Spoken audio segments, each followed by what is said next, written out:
In America, after high school, most students are typically pushed towards a college education, but the cost can vary from school to school. According to Times Magazine, the cost of a year and room and board and a tuition at Vassar College in 1931 was $1,200. That's about $19,000 in today's dollars. According to Vassar College today, the total cost of attending their university is a whopping $78,580. But the average American worker makes around $51,480. With tuition at some schools costing more than the average yearly salary, it leads us to ask the question, is college really worth it?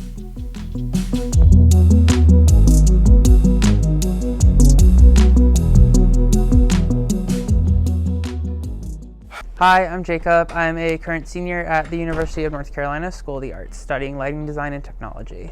I attended the Massachusetts Institute of Technology, MIT. So I went to Union College, which is a small school in upstate New York, 2,500 kids. I started out at NYU. I went to NYU out of college, out of high school, excuse me. And I went to school a couple years ago. A first generation college student, because my father and grandparents did not go to college.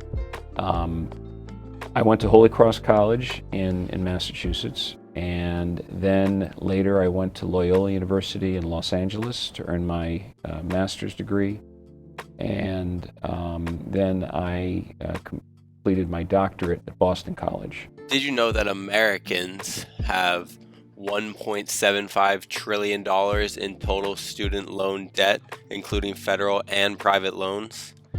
$28,950 owned per borrower on average, and 55% of students from public four-year institutions had student loans. There definitely were some challenges, and there were definitely a lot of people like me who were struggling there.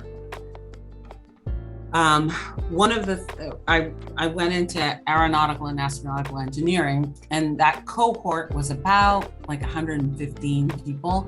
As I recall, there were only 13 women. I would say most of my life, people were encouraging me as a high-performing student, which I was, to go. I found that to be very hard. I wasn't sure where to get support around that.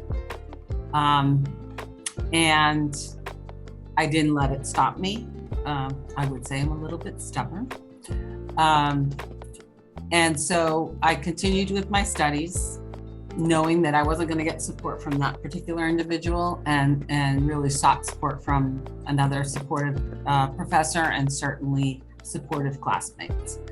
I'm happy to say that I, completed my education at MIT in 4 years, and all of us who graduated in 4 years were really like, we did it. Had a really good experience. I will say also, looking back, that I probably wouldn't choose Union now, only because I mentioned a few minutes ago about being thoughtful about debt.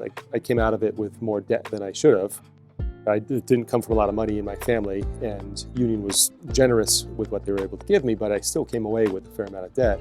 And I think I could have had still a great learning experience, connecting with people around me and growing personally, if I'd gone to a state school or just a different environment. So I can't say I regret it, and I also can't say I would do the exact same thing if I played it out, knowing what I know now. Certainly, I believe that a college education gives you options, gives you choices. And I also understand the value and cost of a college education nowadays. So before I give you my full answer to this, I would advise students to talk to their families and have honest conversations about what they want to do, how they want to do it, and what they're thinking about. And given at 17, 18 years old, you might not know. So where does that put you? I mean, do you want to spend $85,000 in a program a year for something you don't know that you're really interested. I think those are conversations that have to be had in your family. Whatever family situation you're in, that's really important. Having said that, I also said one of my brothers didn't go to college, and he is very successful. And I have a another brother-in-law who's also has been very successful and did not go to college. So, whatever track you start on, whether it's vocational education, online learning, college education, I think what I would like for everyone is that they not feel that they are trapped by the decisions that they make, and they figure out how to create networks and opportunities that will continue to open doors so that you can find the passion and succeed in the areas that you really want to work in, and potentially, consider thinking about how you can help others along the way. I would say approximately 96 or so, plus or minus percent, will go to college, go to four-year college right away. There are always a few students who do two-year college. And then there are a number of different alternatives that sort of would fall into that other category, such as, some students might pursue a PG or a postgraduate year, where they do a 13th year but at a private boarding school. Some students might want to work and just go into the workforce. Some students might consider a military option. Some students think about taking a gap year where you would take time off with the plan to return to college a year later. So you're taking sort of time in between ending high school and starting college. There's others, I'm sure. Trade school. Sometimes people would pursue something in the trades, learn a particular profession, and then enter the workforce that way.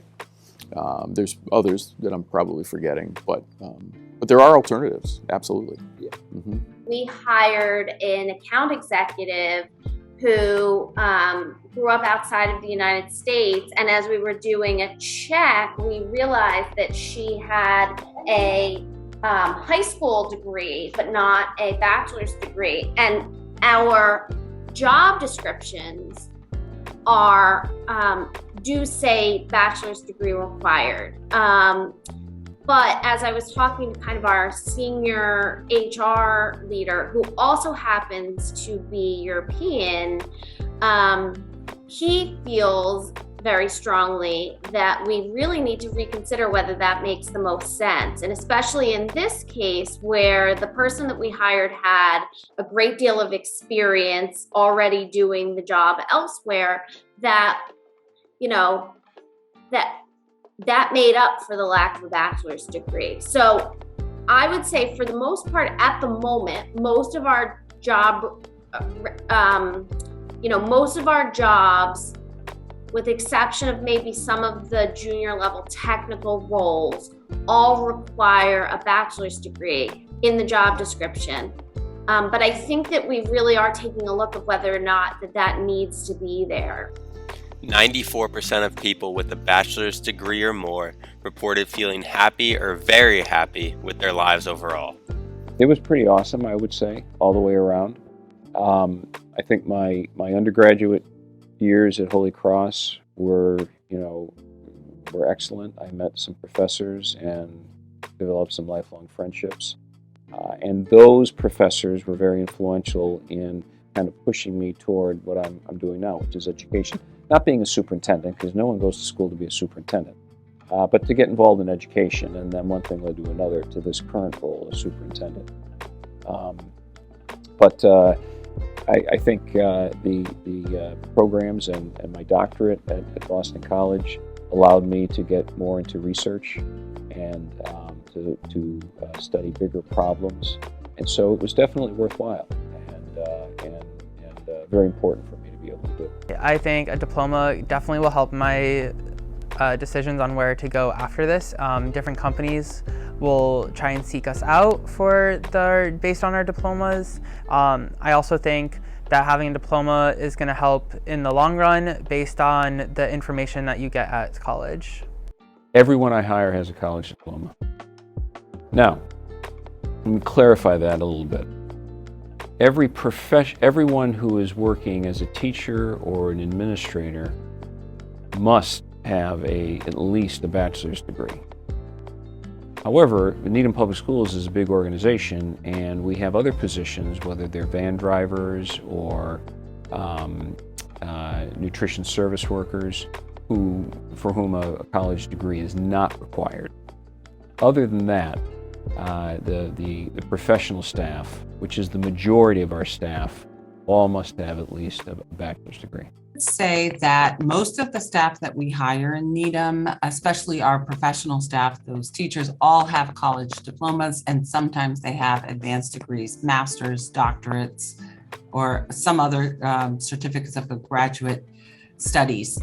But we do have a portion of our staff that don't have college degrees. Those might be staff, not all of our staff, but those might be staff that work in transportation, nutrition services, and potentially some of our teaching assistants. And we also support them if they want to continue to do their studies here in the Needham Public Schools.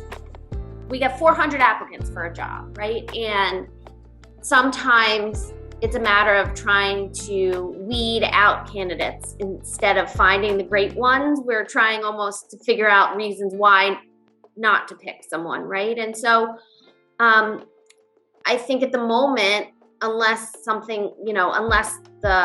mindset of the business shifts, which maybe it will based on, my recent experience, I think that having somebody that doesn't have a degree is an easy way to say, okay, we've got these people that are coming in who comparatively have this higher level education. That's an easy way to say, let's select those people versus not.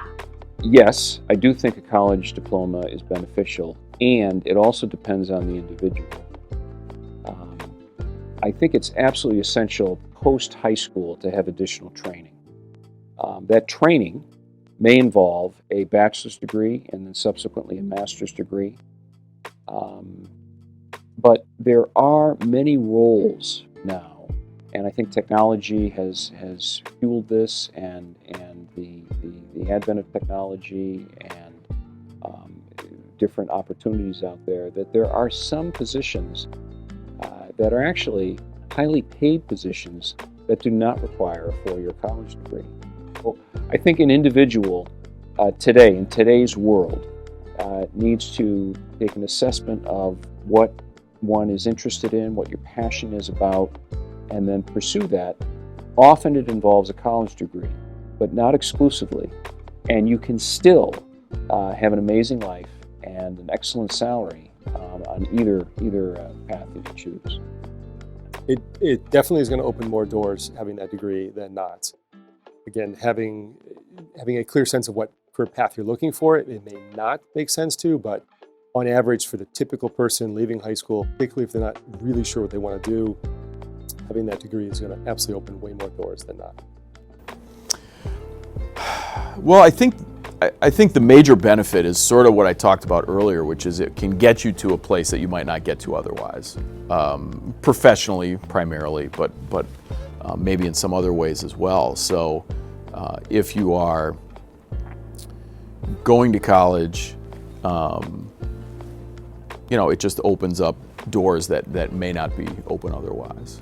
Again, it doesn't mean you have to go to get to a place that you want to get to, but it is one track that can open up a lot of doors. Mm-hmm. Whether you have just began high school or are just graduating, you will eventually face open door season, a time where you can make your own decision that fits best for your life. While some that may be a high school diploma, for others it can be a career in the military, a gap year, trade school, or a college diploma. At the end of the day, it's your choice to decide which door is right for you and what price you're willing to pay.